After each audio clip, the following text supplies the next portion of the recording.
Hi there, and welcome to the Daily Gardener, and thank you for listening. I'm your host, Jennifer Ebling. It's February 19th.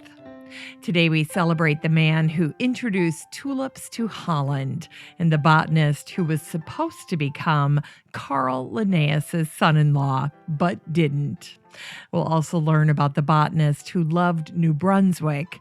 And today's unearthed words feature words about winter and bees in winter. We grow that garden library with a book that helps you recognize elements of good garden design. And I'll talk about a garden item in high demand this time of year. And then we'll wrap things up with the birthday of a distinguished gardener and garden writer. And she backfilled Vita Sackville West as the garden columnist for The Observer. But first, let's catch up on a few recent events. Here's today's curated articles. First up is a post from Mother Earth News. This was a post for how to make a teepee for your climbing beans. They suggest using a garbage can lid, position the canes at 12, 3, 6, and 9 o'clock, and then fill in between. And then tie a string to the canes near the top. Repeat for each cane, and then lash them all together until they're secured. Listener Patricia Chandler Newport suggested putting a cane right in the center to stabilize the teepee, which I thought was a great idea. Once I was driving in South Minneapolis and I stumbled on this beautiful garden.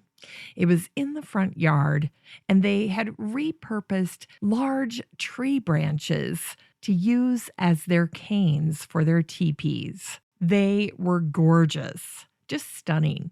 And I came home and did the same thing in my garden. If you'd like to read this post from Mother Earth News on how to make a teepee for your climbing beans, just search for the word teepee in the Facebook group for the show, and this post will pop right up. Then next was a post that's near and dear to my heart. It was by Dan Gill, and the post was called Protect Mature Trees from Damage During Construction Projects. I see this all the time. Beautiful old trees on properties where new homes are being constructed. And even though it's clear they want to save the tree, often they don't do a good enough job of protecting the tree, especially mature old trees. I think most people assume that the tree roots end at the tree canopy, but that's just not the case. I remember interviewing Robert Couric, a tree expert, and I learned from him that tree roots extend 2 to 3 times past the tree canopy. And here's another great takeaway. The tree roots of most trees are quite shallow. When little kids draw pictures of trees, they draw the tree roots going straight down. And I've actually talked to people who think that the root system of a tree underground mirrors what's happening with the tree above ground. But that's, again, just not the case. The root system of most trees rides along the surface of the ground. This is why if you alter the topography on top of those tree roots by adding more soil or tons of mulch, you can actually smother the roots of the tree. In this post by Dan Gill, he too points out that the root system of trees is much shallower than most people imagine. He says the overwhelming majority of a tree's feeder roots, the roots that absorb water and minerals from the soil, are located in the upper 12 inches of the soil, that top foot of soil. You can see this when a tree blows over, and then the exposed root system is shallow and flat like a plate. This makes the root system far more prone to damage during construction than most people realize. Now, if you'd like to check out this excellent post for yourself, just search for tree in the Facebook group for the show, and this post will pop up. Great post by Dan Gill. Now, if you'd like to check out any of these curated articles for yourself, you're in luck because I share it in the listener community for the show, and it's completely free for you to join in Facebook. All you have to do is the next time you're in Facebook, just hop on up to the search bar, type in the Daily Gardener Community, and request to join. Then I'll get a notification on my phone and I'll admit you into the group. It's just that simple. Now, what you get out of this is all of the articles that I curate and share on the show will start to show up in your Facebook feed. You'll see pictures of your friends and family like you normally do, and then sprinkled in between, you'll see some occasional garden articles as I share them in the group. Then at any time, you can just hop into the group by tapping on it. You can share pictures of your garden or other posts that you find that you think are helpful. I love that. So the idea is to make it easy for you to connect with the show, to connect with other listeners of the show, and to effortlessly track down resources. So there's no need to take notes or search for links. The next time you're on Facebook, just search for the Daily Gardener Community and request to join. I'd love to meet you in the group. Here's today's brevities. Today is the birthday of the Flemish botanist and the founder of the Botanical Garden at Leiden, Charles de la Cluse, who was born on this day in 1526. Charles was an important 16th century horticulturist who, like many scientists of his time, translated his name into Latin. So Charles was also known as Carolus Clusius. Clusius is remembered as the botanist who introduced tulips to Holland. Around 1560, Clusius wrote that the first tulips appeared in Antwerp and Mechlin. A merchant had gotten a hold of some, and assuming they were a new kind of onion, he actually ate a few of the bulbs and then planted the rest. To his surprise, the onions grew into beautiful blooms. Today we know them as tulips. In 1593, after a trip to Turkey, Clusius finally obtained some tulips for himself from the Ottoman Sultan Suleiman. Clusius planted them at his botanical garden at the University of Leiden in Holland. Hoping to study their medicinal properties, he was stunned when neighbors crept into his garden, stole some of the bulbs, and sold them for ridiculous sums, and launched the Dutch tulip trade. Within decades, Leiden's tulips gave rise to the tulip mania that still fascinates garden historians to this day.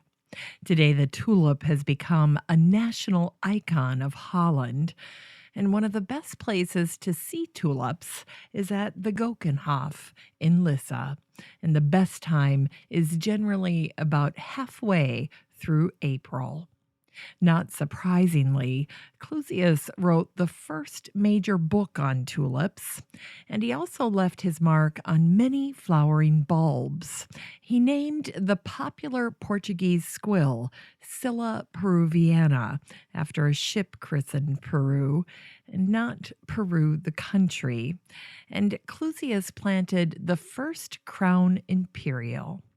One of his last major written works was a flora of Spain and Portugal that featured 233 botanical woodcuts. It was published in 1576. And the tropical genus Clusia was named by Carl Linnaeus to honor Charles de la Cluse. And today is the birthday of the Swedish English botanist and star pupil of Carl Linnaeus, Daniel Solander, who was born on this day in 1773. More than his protege, Linnaeus had hopes that Solander might become a future son in law.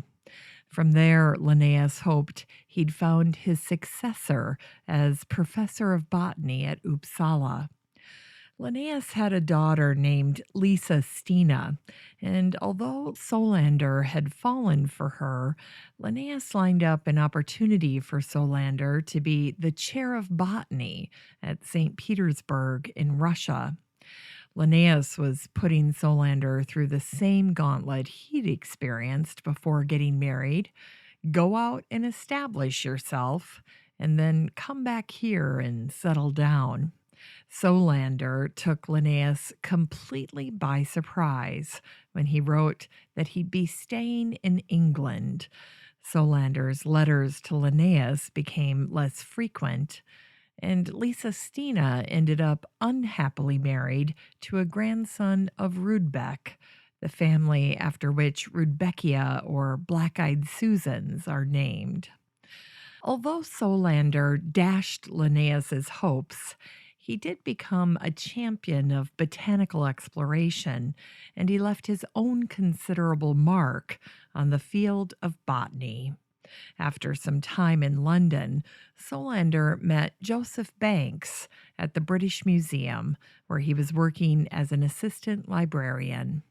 The two decided to partner up in Captain James Cook's first circumnavigation of the globe.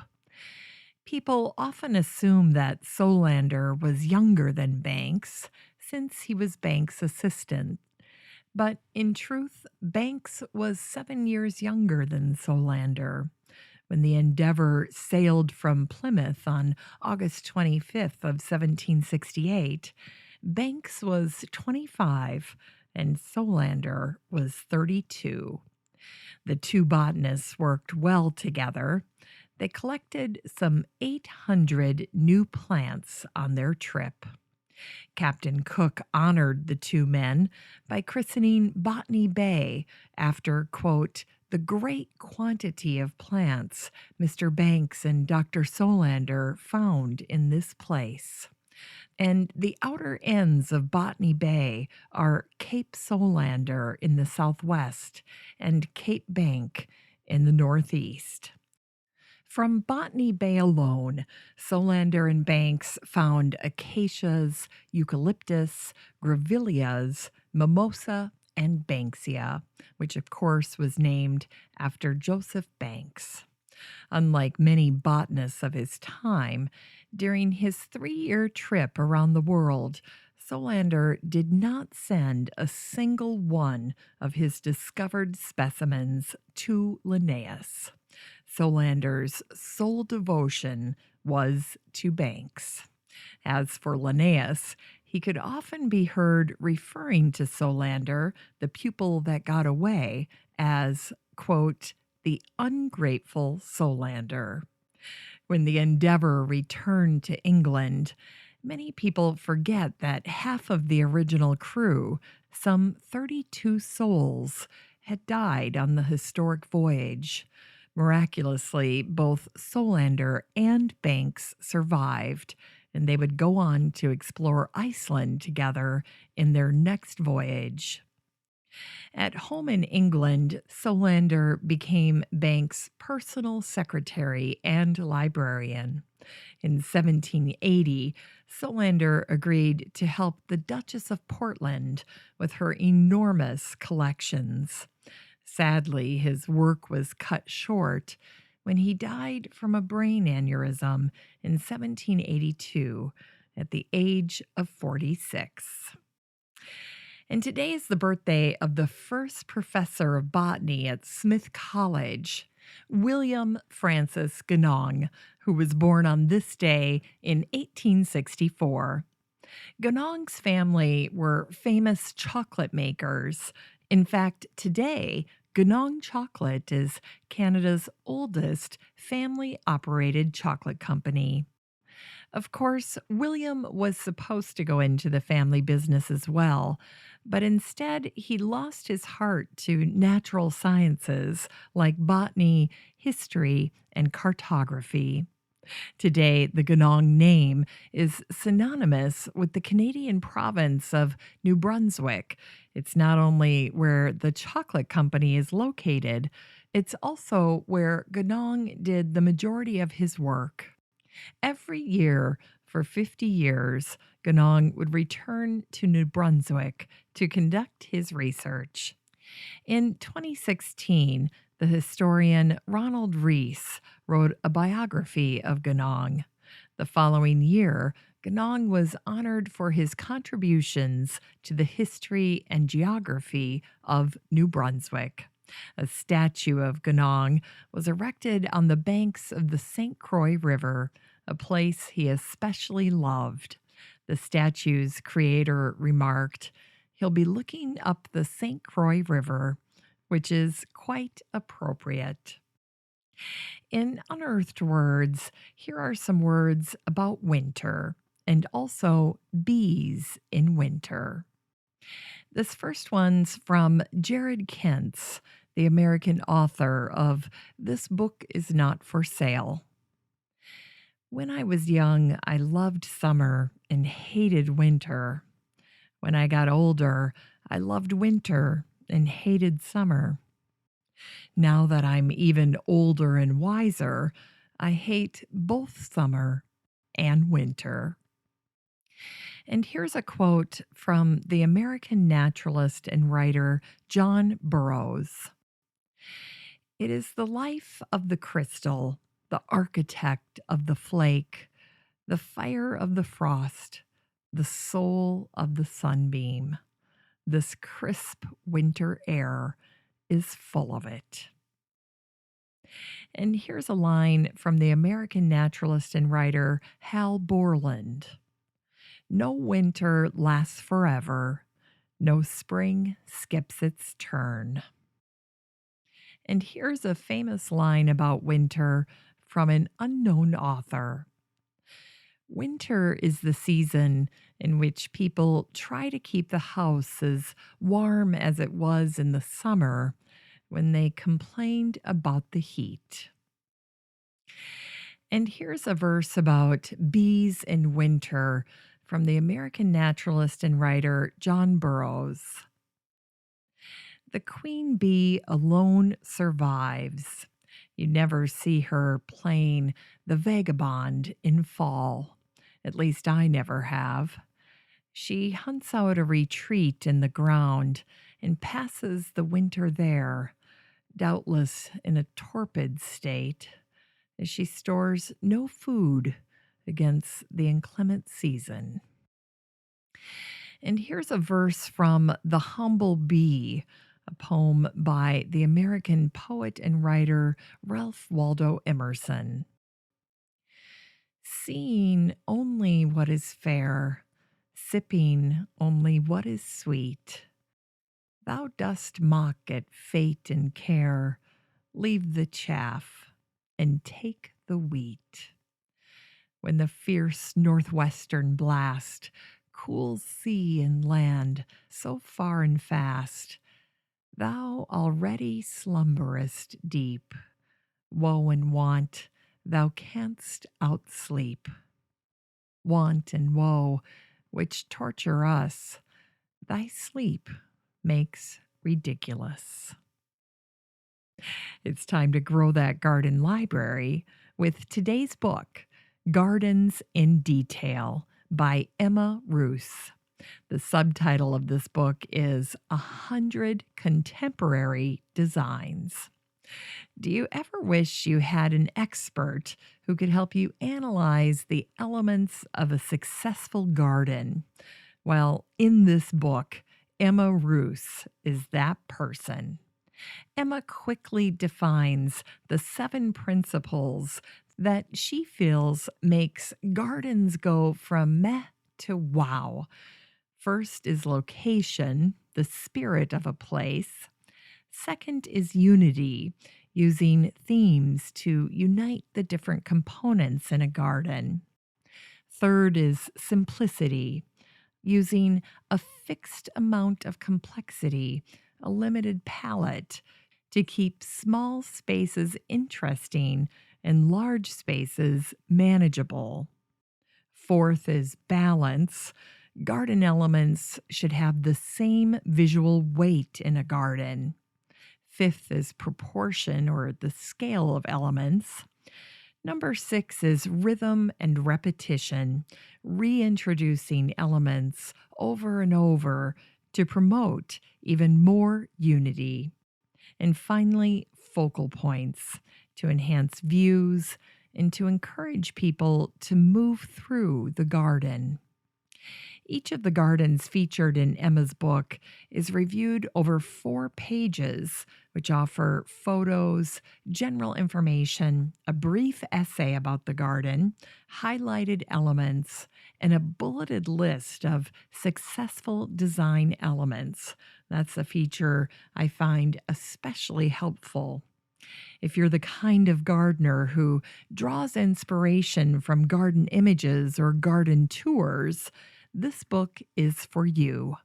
More than anything, Emma's book is an idea book, a banquet of successfully designed gardens and unique garden elements to inspire you to dream bigger dreams than emperors, as the saying goes, about the plans of gardeners. This book came out in 2014. You can get a used copy of Gardens in Detail by Emma Roos and support the show using the Amazon link in today's show notes for under $15.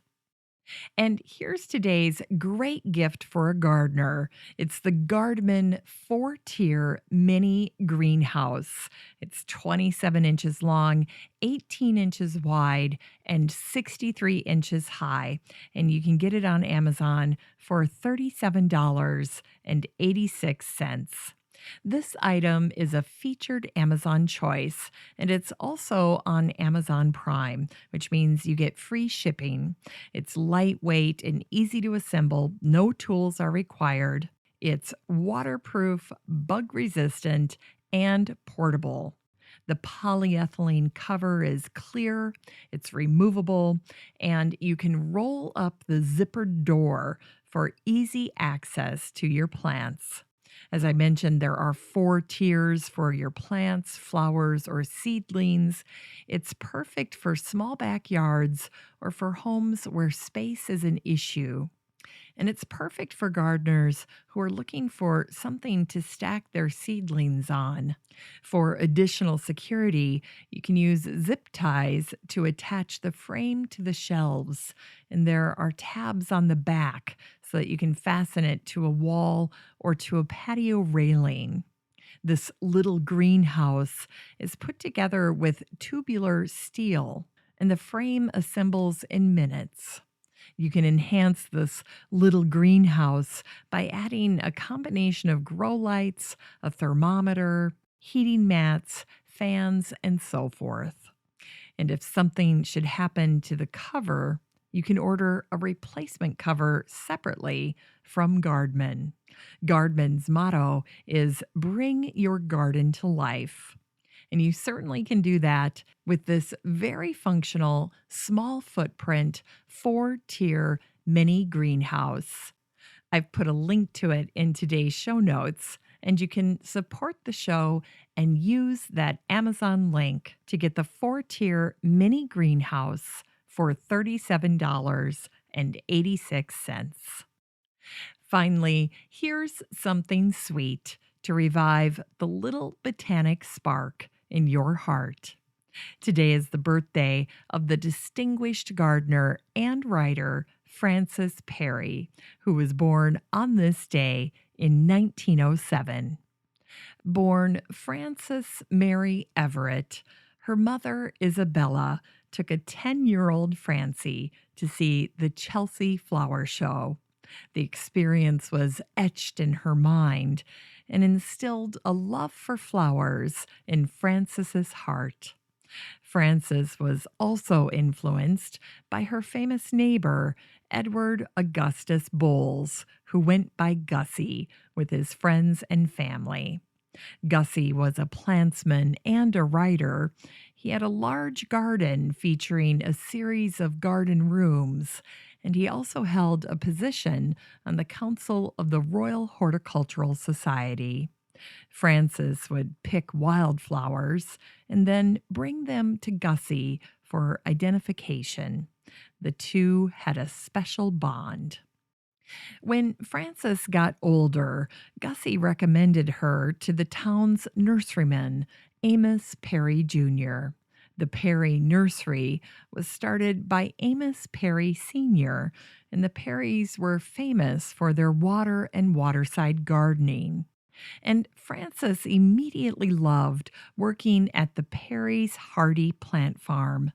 In a short while, she was running the aquatic plant department and creating water garden exhibits for the Chelsea Flower Show. Amos Jr.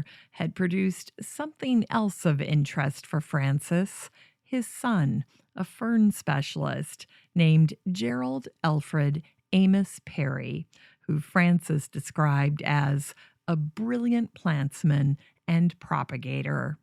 The two were married in 1930 when Frances was just 22 years old, and in 3 years they had two sons, just 18 months apart. In April of 1945, Frances and Gerald's older boy, Marcus, then just 13 years old, was killed after being hit by a lorry. In a 1966 column, Frances wrote about an oriental poppy that kept an upright habit, and it had huge orange scarlet flowers in July and August. It was named Marcus Perry. In another column that was featured in April of 1990, Frances shared a tip about using poppies as cut flowers. It was something Gussie had taught her long ago. She wrote, his solution was to take a large jug of very hot water into the garden late in the evening, and then cut any poppy buds which had straightened up from their normal bent position and started to show color. These were plunged practically up to their necks in the jug, and then taken indoors and left until the next day to be arranged in more suitable vases. In 1954, Gussie died from a heart attack. It was May, springtime, and his ashes were scattered in his favorite part of the garden, the rock garden. The 1960s brought tremendous highs and lows for Frances. In 1964, her husband Gerald died.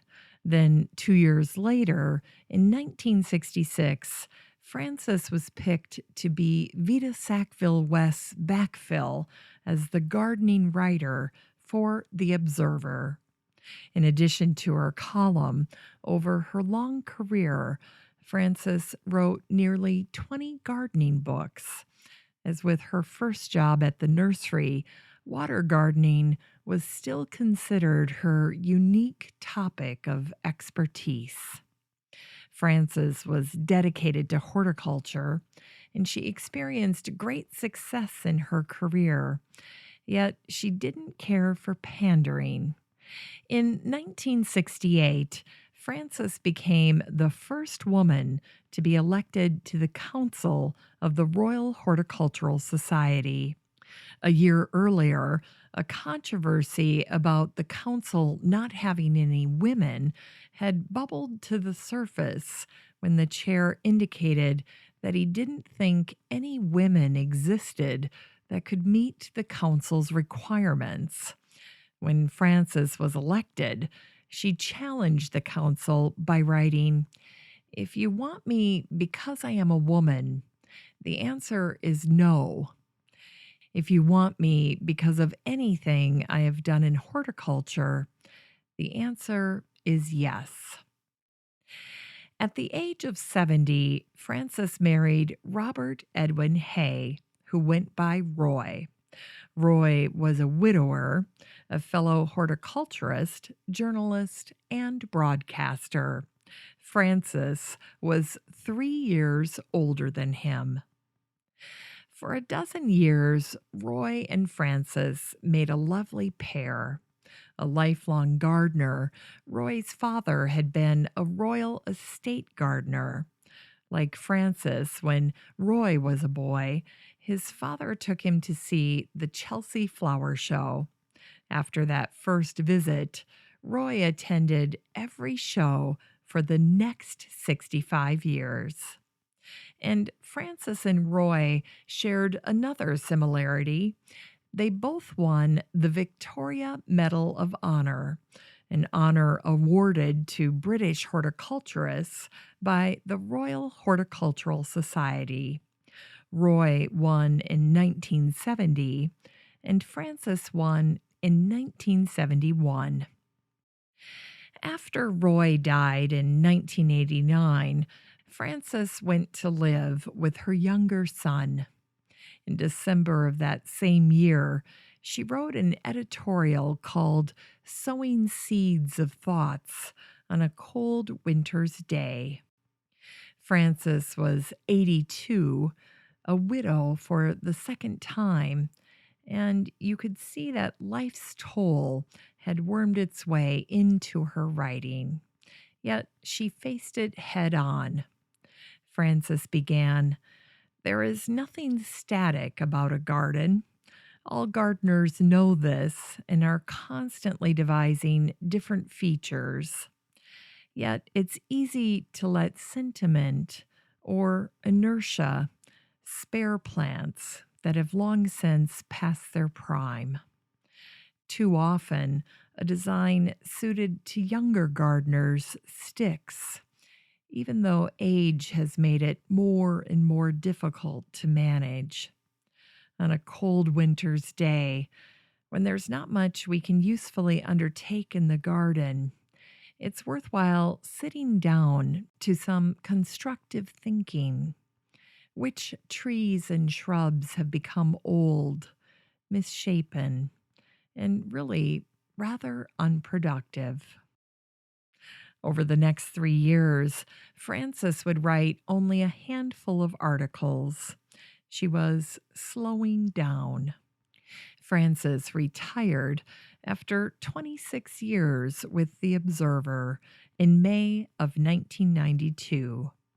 Anna Pavard was her backfill. Almost 18 months later, Frances passed away and went to that big garden in the sky. Thanks for listening to The Daily Gardener, and remember, for a happy, healthy life, garden every day. The Daily Gardener is produced weekdays in lovely Maple Grove, Minnesota. You can find complete show notes over at thedailygardener.org, and be sure to share the show with your garden friends. You can find The Daily Gardener on all your favorite social media, Instagram, Twitter, and Pinterest, and of course, Facebook. While you're over at Facebook, don't forget to join the Daily Gardener community. Just search for these 3 words, Daily Gardener Community. The group will pop right up and then request to join. Finally, I want to thank my team at Podfly Productions, where my fabulous editor is Eric Begay. Have a great day in the garden, and we'll see you tomorrow.